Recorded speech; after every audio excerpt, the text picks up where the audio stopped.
This billionaire pretends to be blind to test his family, but what his wife did will make you cry. Have you ever felt like the people around you only smile because of what you can give them, not because they love you? What if one day you decided to remove everything they love, just to see if they'll still stay? This story will break your heart and open your eyes.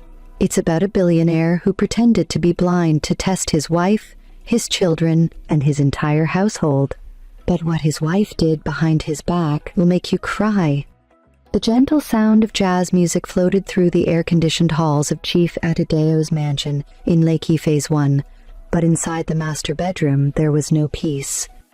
Chief Adedayo sat quietly by the window in a white robe, sipping tea, his dark glasses resting heavily on his face. His face was calm, but his mind was in chaos. He had it all: money, fame, companies across 3 continents. But he couldn't shake the emptiness in his chest. Not because of sickness, not because of old age, but because of doubt. Just last week, the doctor had completed his full eye exam and said, "Chief, your vision is perfect. There's nothing wrong with your eyes." But Chief Adedayo only nodded and said, "Thank you, doctor. But don't tell anyone, not even my family. From now on, I am blind." He walked back into his mansion and called his assistant. "Michael," he said quietly, "I want to carry out a test. I'm going to pretend to be blind. I want to know who truly loves me and who's just using me." Michael's voice shook. "Sir, if you do this, you might lose everything." Chief Adedayo looked away from the window, his voice steady.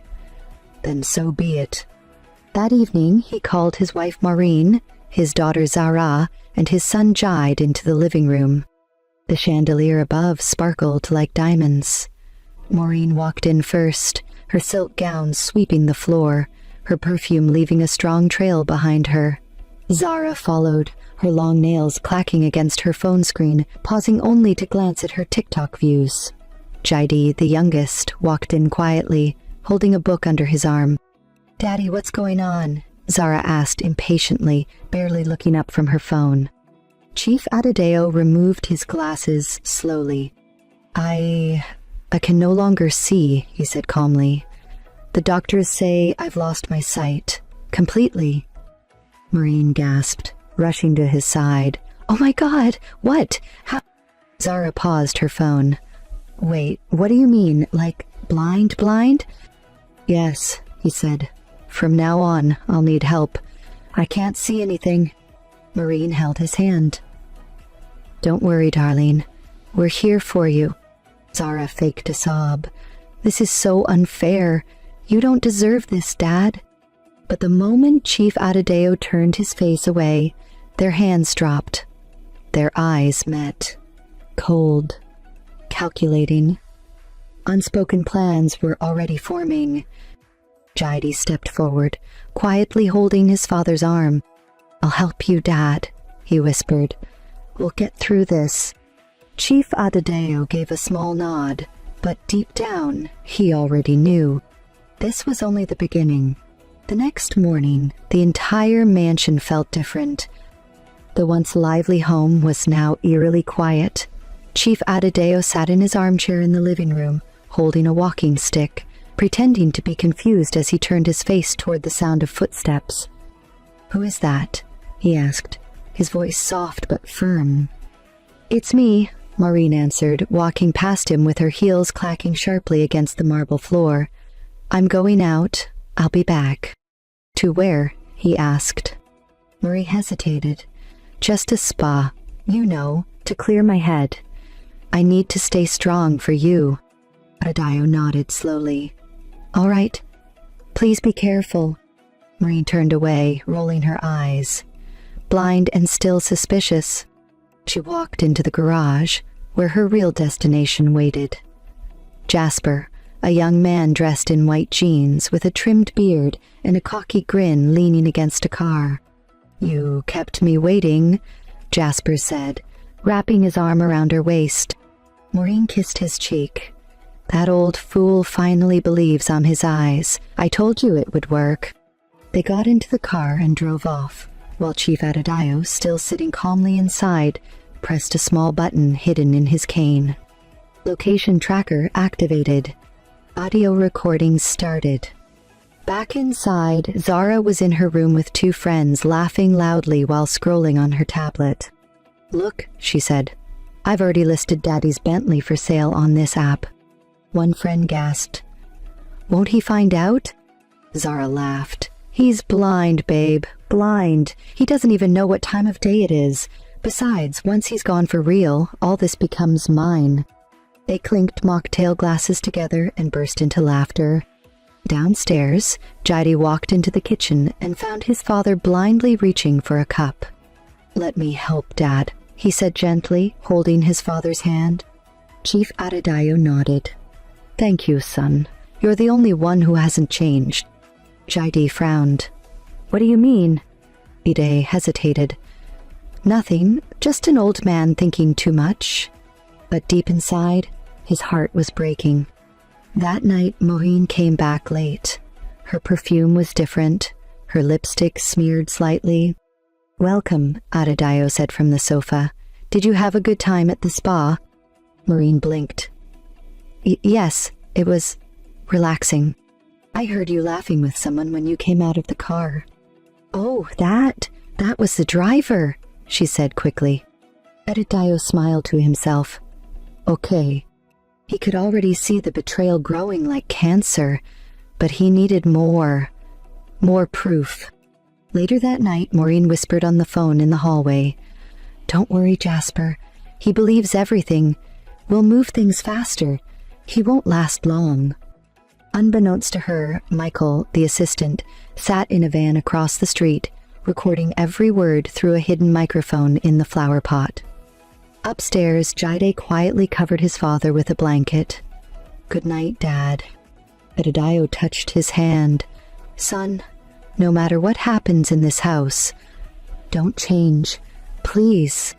"I won't," Jide whispered. But downstairs, Maureen smiled in the mirror, applying red lipstick. "Let the blind man sleep," she muttered. "Soon it will all be mine." What she didn't know, the mansion was quiet, but not peaceful.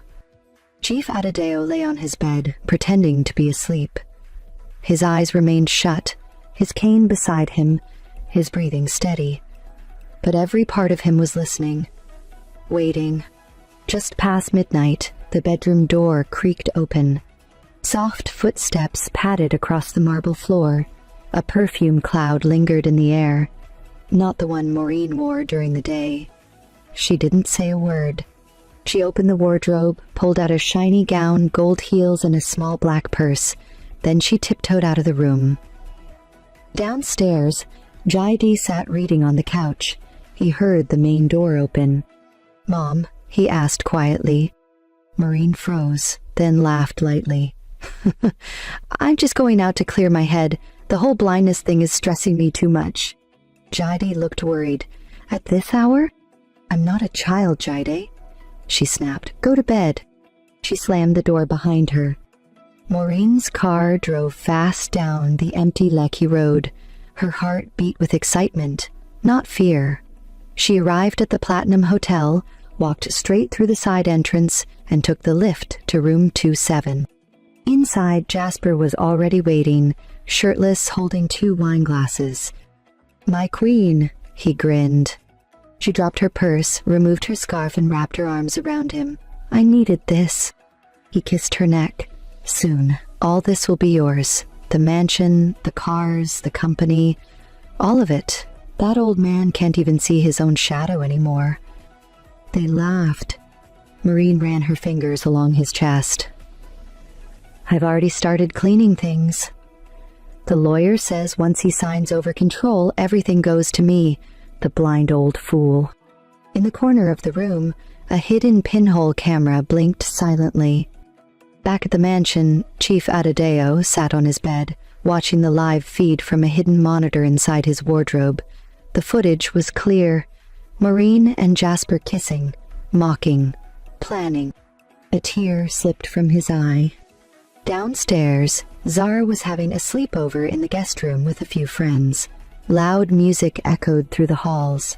She danced on her phone, streaming live on her burner TikTok account. "Guys," she shouted into the camera, "do you want me to prank my blind dad? Watch this." She crept upstairs, camera in hand, and quietly removed the rug from the hallway floor. "Let's see if he falls." She giggled to her viewers. "He won't even know what hit him." But Jaidi, silently watching from the corner, quickly stepped in and adjusted the rug before his father came out. He said nothing, just shook his head. Later, Zara stormed into the kitchen. "Jide, why do you always ruin my fun?" He looked up slowly. "Because what you're doing is evil," she scoffed. "Says the servant boy pretending to be the family hero." At dawn, Maureen returned. Her lipstick was gone, her heels dangled from her hand. Chief Adedayo was already seated in the living room, eyes closed, hands folded on his lap. "You're awake?" she asked nervously. "I never sleep well," he replied, keeping his tone calm. "I always feel like there's a snake crawling around me." She blinked. "What does that mean?" Adedayo gave a small smile. "Nothing, yet." The morning sun broke through the glass windows of the mansion, but there was no warmth inside. Chief Adedayo sat in the living room, wearing dark glasses, holding his cane across his lap. His face was calm, but his mind was boiling. Last night's betrayal still played in his head. Maureen's kiss with Jasper. Her mocking laughter, her whisper. "That blind old fool will hand over everything soon." Today he would push further. "Where is everyone?" he asked softly. From the hallway, Maureen appeared, wearing a pink silk wrapper, her wig tilted slightly. Her eyes avoided his. "I invited someone to help you," she said with a sugary smile. "A professional nurse. You need constant care now." Just then the front door opened. In walked Jasper, dressed in white scrubs, holding a fake medical bag and flashing a toothy grin. "Good morning, sir," he said loudly, too loudly. "I'm Nurse J. I'll be helping you from now on." Adeo turned his head slowly. "Thank you, but I didn't approve this." Maureen interrupted, touching his shoulder. "You don't need to worry. I'm making the decisions now." Jasper winked at her behind Adedayo's back.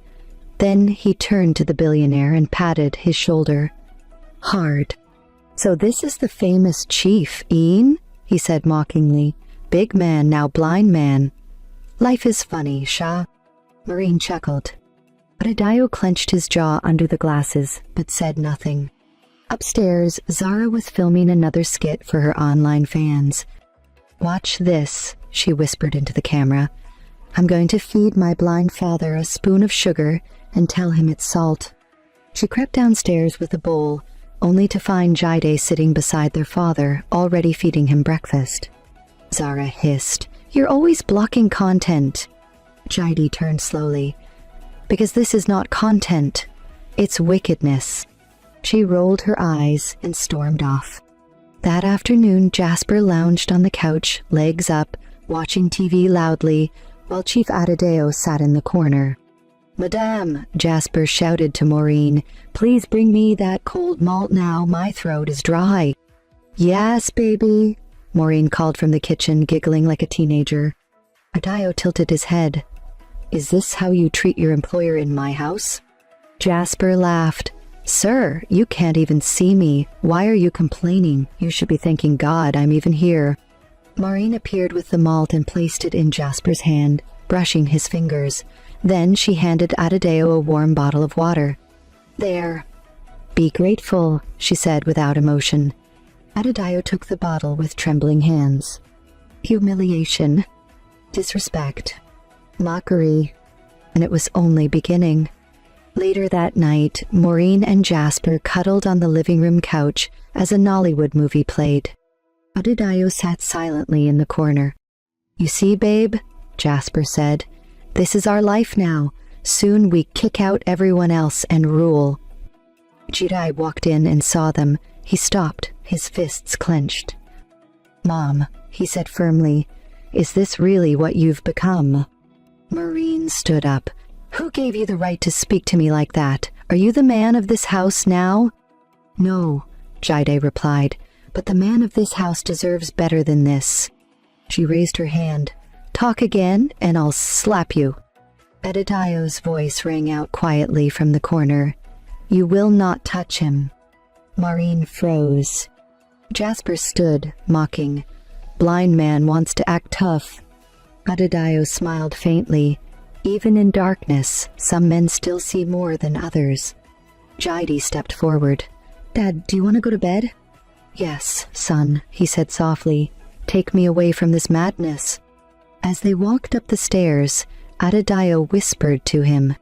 I've seen enough. Soon they'll all see too. The rain began to drizzle softly over the compound, its rhythm tapping against the glass windows like whispers of truth begging to be heard. Inside the mansion, Chief Edidayo sat alone in the guest room, where he had now been moved for convenience, according to Maureen.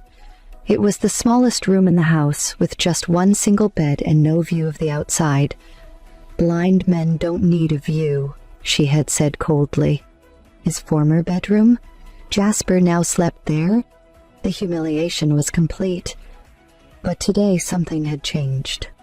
Earlier that morning, Jide had entered his father's old study to search for a missing pen. While rummaging through drawers, he found a locked folder behind a bookshelf. Curiosity took over. He pried it open.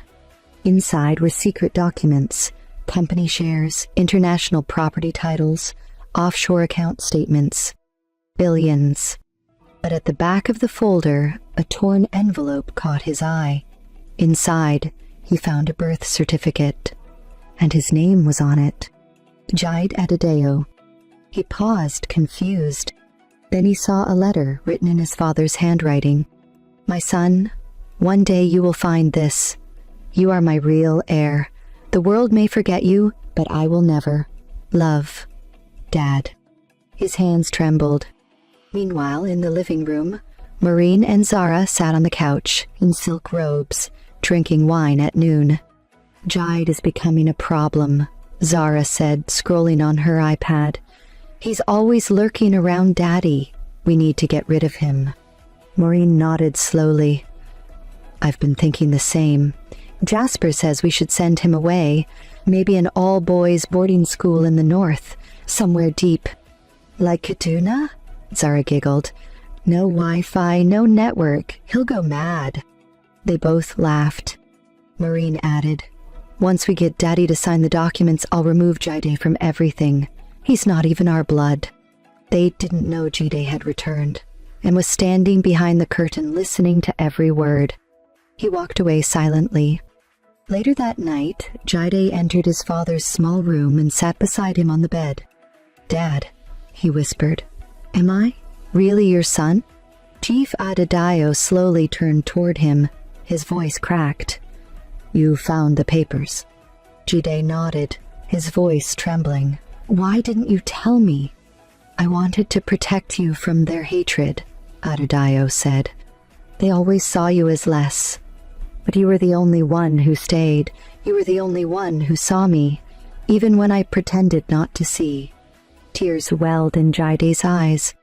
They're planning to send me away, he whispered, to break us. Edidayo smiled faintly. Let them try. I have one more test for them. He pulled out a small brown envelope from beneath his pillow. Inside this is everything they want. They'll come for it, but they won't know it's already been changed. Jide opened the envelope. Inside was a new will. Everything was now signed over to him. But Dad, he said, this will cause war.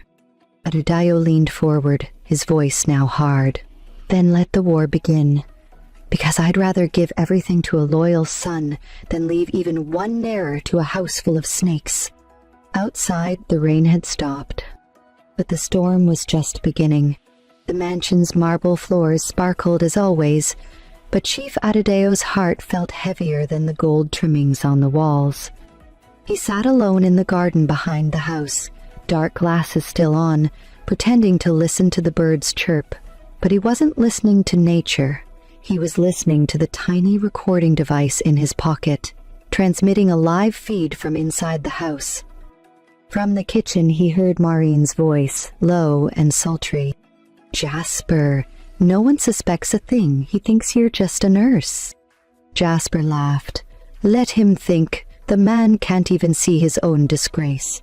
There was a sound of a soft kiss. Then Maureen whispered, "When are we traveling?"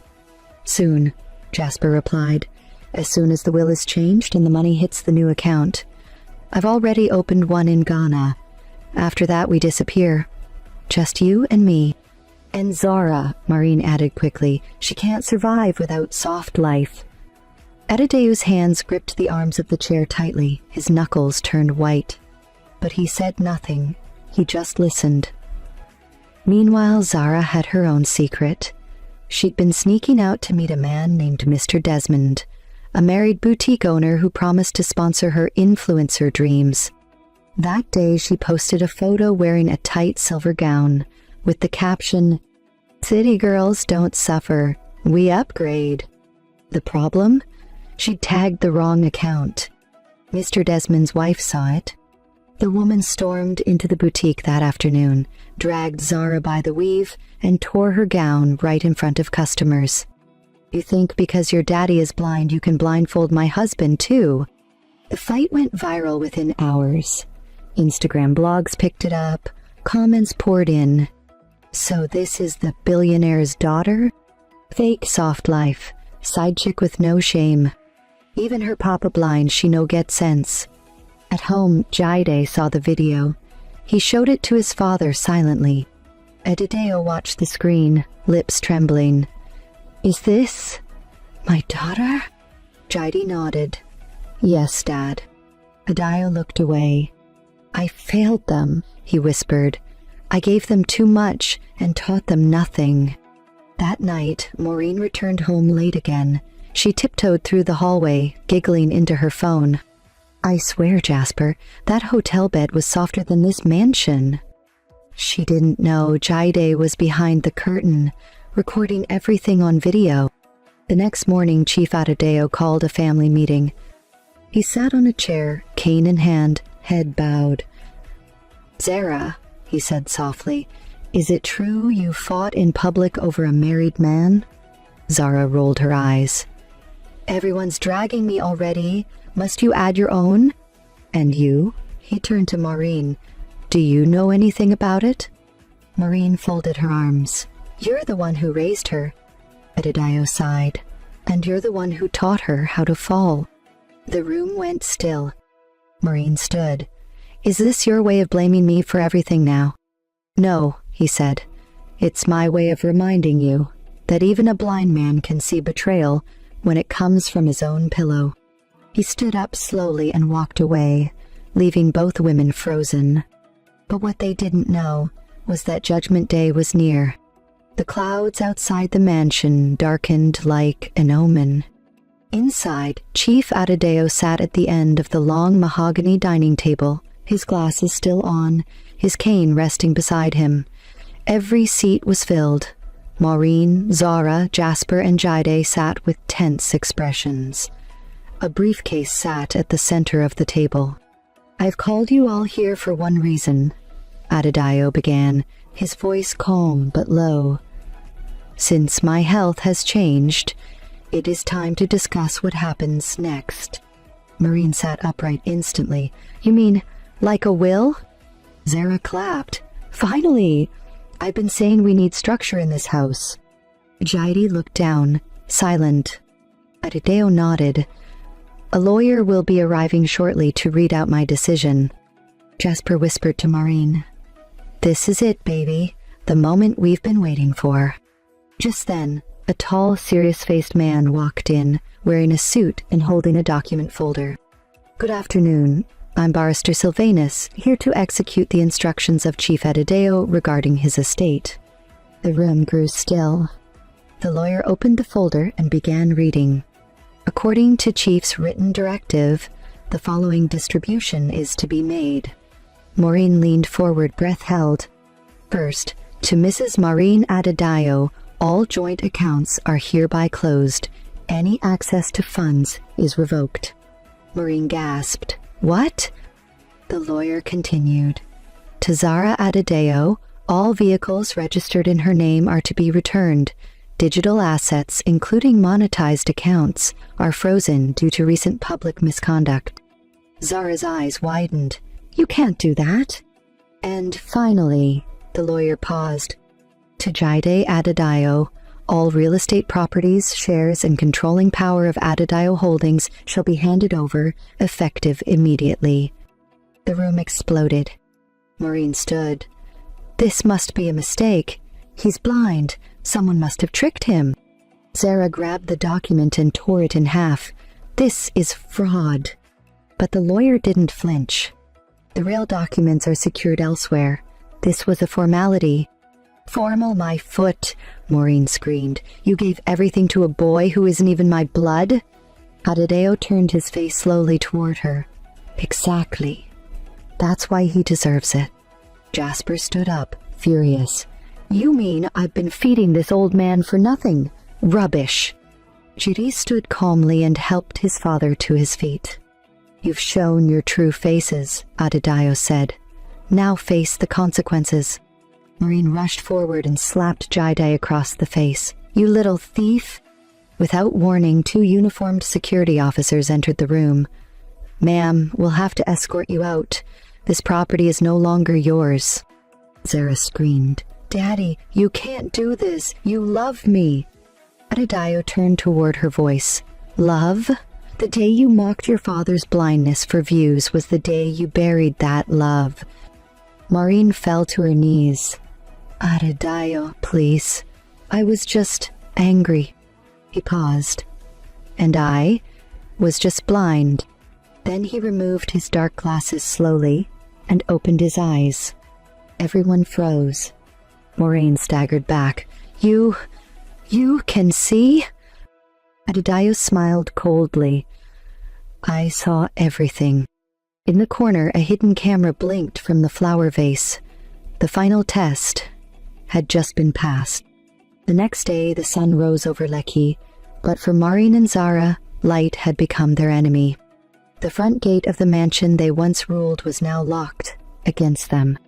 Maureen stood outside in a faded wrapper, no makeup, her wig crooked from the night before.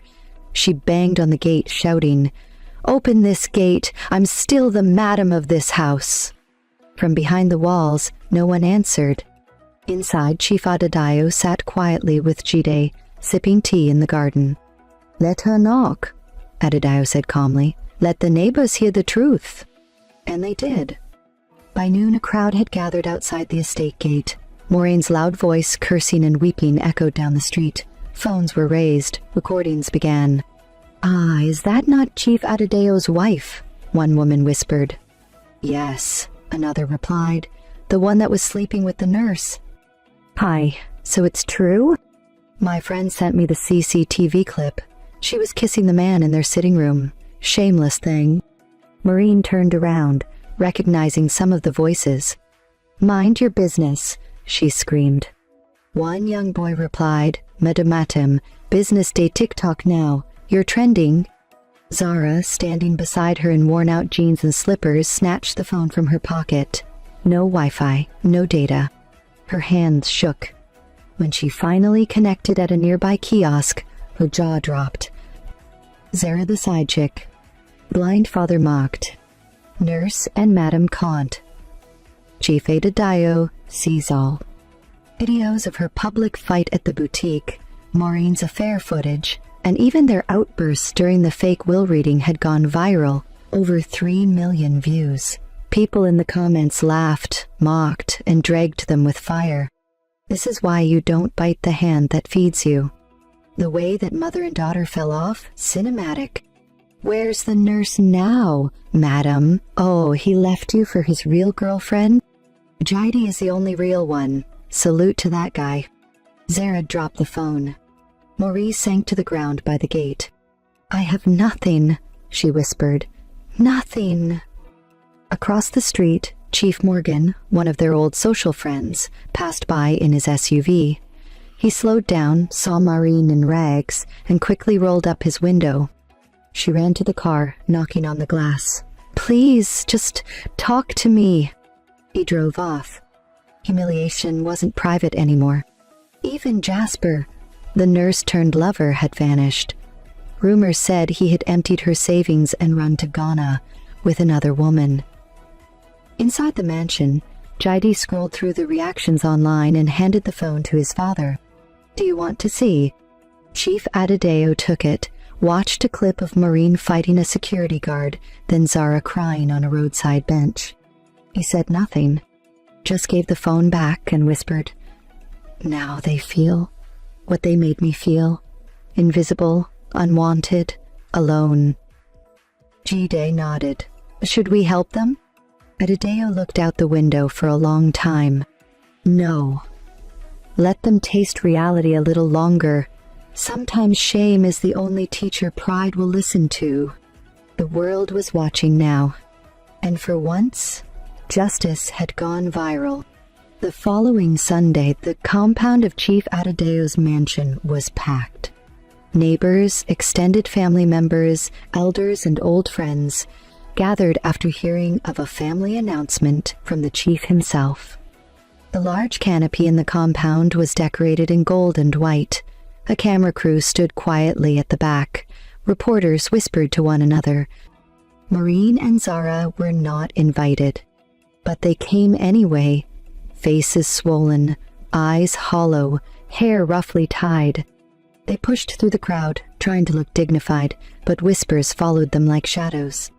Davor, the one who called her blind husband useless, and the daughter that sold his cars behind his back, they thought he would never see again. But God, day. Inside the main hall, Chief Adedeo walked slowly to the front, holding Jide's arm, not out of blindness, but out of pride. He turned to the audience, removed his glasses, and looked around with clear eyes. Gasps filled the room. "Good afternoon," he began.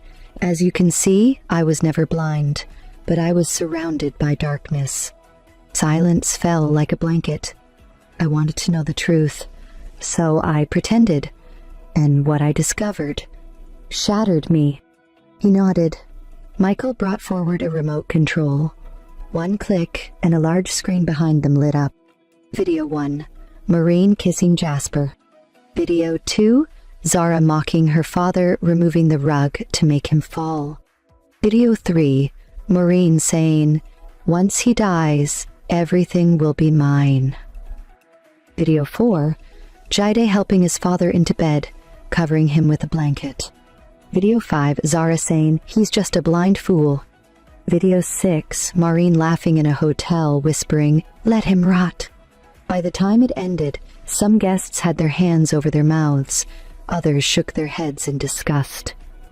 Zara tried to stand. "These videos were taken out of context." Maureen shouted, "Adeo, please. You're destroying our family." He turned to face them. "No, you destroyed it. The moment you measured my worth by my wallet. The day you replaced love with luxury and loyalty with lies." Zara dropped to her knees. "Daddy, please. I didn't mean those things." "You meant them," he said coldly, "and I'll never forget." He turned to Jide. "This boy, who you once called a maid's son, is the only reason I didn't lose my mind. He stood by me, wiped my tears, and held my hand when I had nothing. So today, I make it official." He raised Jide's hand. "This is my son, my blood, my heir." Cheers erupted. Zara wept loudly. "You can't just throw me away." Maureen lunged forward. "Please, I was angry." Adedeo raised a hand. "Anger doesn't create betrayal. It reveals it." He nodded to the security guards. "Escort them out." As Maureen and Zara were dragged away, villagers recorded, some laughing, some shaking their heads in disbelief. Outside, someone shouted, "No more madam and princess, just disgrace." Inside, Chief Adedeo sat down beside Jide. "The fire has burned everything fake, and now only truth remains." Jide looked at him, proud and emotional. They didn't just win back a home, they reclaimed a legacy. 2 months had passed. The mansion was peaceful again. No shouting, no fake laughter, no perfume trails covering lies. Just fresh air, soft music, and quiet respect. Chief Adedayo sat on the garden bench beneath the guava tree, dressed in clean, traditional white. Jide, now in a tailored suit, stood beside him, holding a tablet as he scrolled through company figures. "We're up 12% this quarter," Jide said with a humble smile, "and the charity foundation has already registered over 5,000 children in school." Adedayo nodded with pride. That's how legacy should feel, not just numbers, but meaning. Behind them, a black SUV entered the compound. Out stepped a group of children from the village orphanage, here to tour the mansion and receive scholarships. Jide walked up to them with a warm smile. "Welcome. Today, you don't just visit a house, you visit possibility." One of the boys whispered, "Is this where the blind billionaire lives?" Adedayo chuckled gently. "He used to live here, but now he sees everything." Across town, in a dusty back street near Ajiganle, a woman sat by a roadside stall frying bean cakes. Her wig had lost its shape, her nails were bare, and her skin now told the story of heat and hardship. It was Maureen. A man walked by, stared hard, then shook his head. "Aren't you that Chief Adeo's wife who cheated with the nurse?" he asked aloud. Maureen didn't look up, she just flipped the bean cake and muttered, "Customer, a beg no insult person. Buy or pass." From inside a nearby salon, Zara emerged. Her once glamorous face now carried the marks of stress. Dark circles, sunburn, and shame. She had been hired to sweep hair and wash chairs. 2 teenage girls whispered as they passed, "That's her, the girl that went viral for mocking her blind father and ended up in the gutter?" Zara turned away quickly, tears filling her eyes. Back in Lekki, reporters surrounded Chief Adedayo and Jide at the launching of the Adedayo Center for Blind Children. One asked, "Sir, what inspired you to create this?" Adedayo smiled, then turned to Jide. "This young man did. When the world turned its back, he held my hand. He didn't know there was money waiting. He didn't ask for an inheritance. He just stayed." Another reporter asked, "And your wife and daughter, will you ever forgive them?" Adedayo paused, his expression firm. "Forgiveness is free, but restoration is earned. As for them, I don't hate them, but I now understand them. They loved my power, not my person, and I won't make that mistake again." As the ceremony ended, Jide stood by his father's side, no longer in the shadows, but in the spotlight where he belonged. He didn't win with noise. He won with patience, truth, and loyalty. And while the world watched the rise of the once forgotten son, far away, Maureen and Zara sat in silence, watching the event on a tiny borrowed phone. No laughter, no likes, just a bitter truth. They lost everything, trying to take everything. Dear viewers, what did this story teach you? Loyalty is silent but powerful, and sometimes the eyes that truly see are not the ones that look, but the ones that feel. Share your thoughts in the comments. Don't forget to like, subscribe, and turn on notifications for more powerful stories like this.